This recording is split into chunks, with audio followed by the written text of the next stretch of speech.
మాత్రమేనా లాస్ట్ వరకు చూడండి, మధ్యలో కూడా మీకు చాలా ఐడియాస్ వస్తాయి. సో ఇందాక చెప్తున్నాను కదండి నేచర్ స్ట్రిప్ గురించి, అలాగ జస్ట్ క్రాస్ చేసి వెళ్దాం. మళ్ళీ వెళ్ళి మీకు చూపిస్తాను. క్రష్డ్ రాక్ చూపిస్తాను కదా, చూపిస్తాను క్రష్డ్ రాక్ ఎలా వేశారనేది.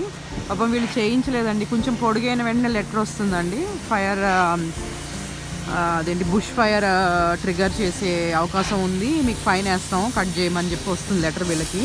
మంచి గడ్డేనండి, ఇది మంచి గడ్డే, కానీ వాళ్ళు కట్ చేసుకోవాలి. ఇలా కూడా ఉన్నా కూడా వాక్ చేస్తున్నప్పుడు మా మిగతా వాకర్స్కి అడ్డంగా ఉందని కూడా ఇస్తారు, ఫైన్ వేస్తారు. అదిగో డబుల్ స్టోరీ కన్స్ట్రక్షన్ అయింది.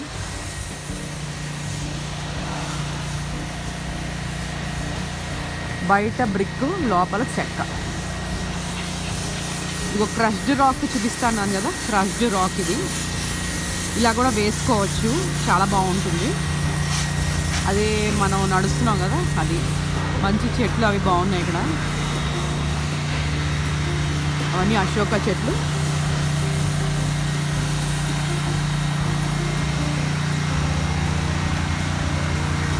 అదండి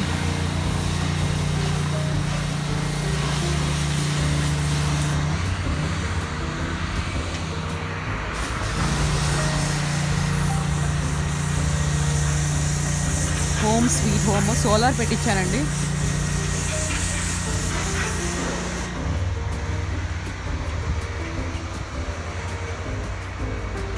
సోలార్ పెట్టించాను, బాగానే రెడ్యూస్ అయింది బిల్లు. ఎలక్ట్రిసిటీ గ్యాస్ బిల్ కొంచెం తక్కువే వస్తుంది. ఇందాక హౌస్ ఫర్ సేల్ చూసారు కదా, అది సరిగ్గా కనిపించలేదు, మళ్ళీ తీస్తున్నాను.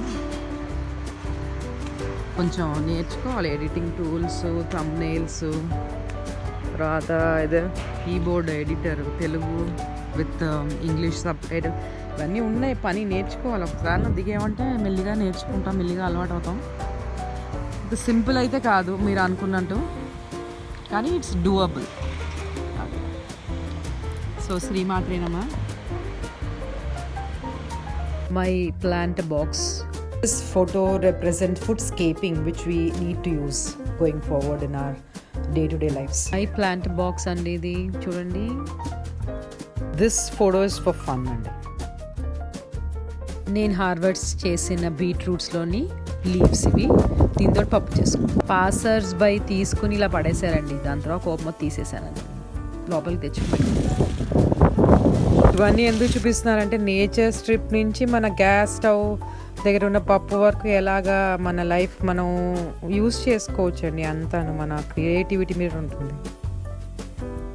నిజంగా బాధ అనిపించిందండి.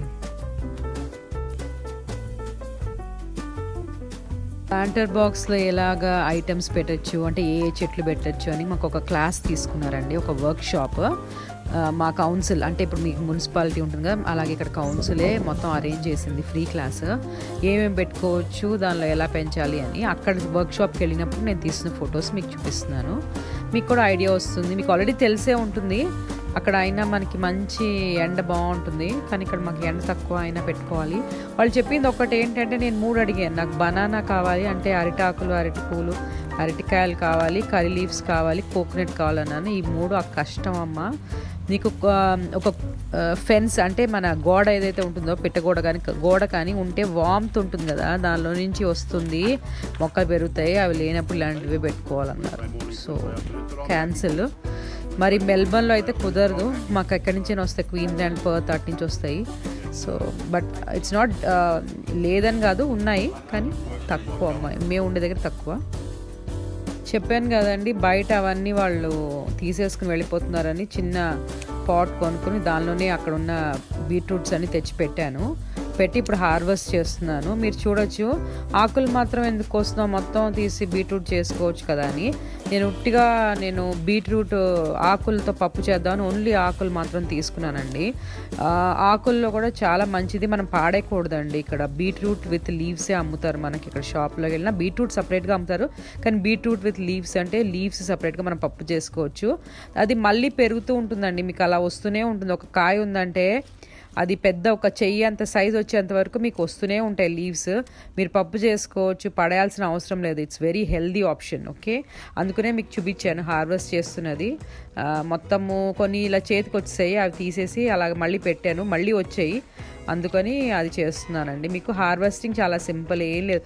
పైన సిజర్స్ తీసి కట్ చేశాను, అదంతా తీసి మామూలుగా నీళ్ళలో పోసి పెట్టాను అంతే. కొంచెం నీళ్ళు చల్లుకోవాలంతే. చాలా బాగుంటుందండి. చూడండి పక్కన ఎలా వచ్చిందో నెక్స్ట్ క్లిప్లో కూడాను చూపిస్తాను. ఇవి ఇంకా కొన్ని ఆకులండి, ఇంకొక టూ పాట్స్లో పెట్టుకున్నాను. ఇవి ఇంకా కొన్ని ఆకులు చూడండి ఎంత బాగున్నాయో, గ్రీన్గా చక్కగా వచ్చాయి. ఎక్కువసేపు వదిలేసినా కూడా దానిలో ఉన్న న్యూట్రిషన్, అది క్వాలిటీ ఆఫ్ ద లీఫ్ కూడా పోతుంది కదా, అందుకని వచ్చిన వెంటనే చేసేసుకోండి మీరు మంచిగా. లీఫ్ ఉన్నప్పుడు అదొక సైజ్, ఒక సైజ్ ఆఫ్ ఆకు. Beetroot leaves, you can see that the leaves are all like washed, like I washed it like 4 times just in case, you know. And then this is the moong dal. So we're going to make moong dal with beetroot leaves. I'm going to retain a bit of this stem.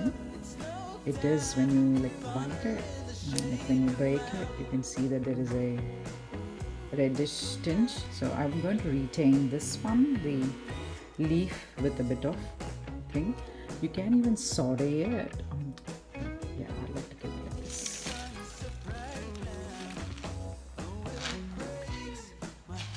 అంటే ఏం లేదండి, Telugu English మిడిల్లో ఏం లేదు. ఒట్టిగా ఆకులు ఉన్నాయి కదండి, దాన్ని సాటే చేసుకోవచ్చు. మీరు పోపు వేసుకుని కూడా కూరలాగా చేసుకోవచ్చు. ఈ వీడియో నచ్చితే సబ్స్క్రైబ్ చేయండి, లైక్ చేయండి. Thank you very much.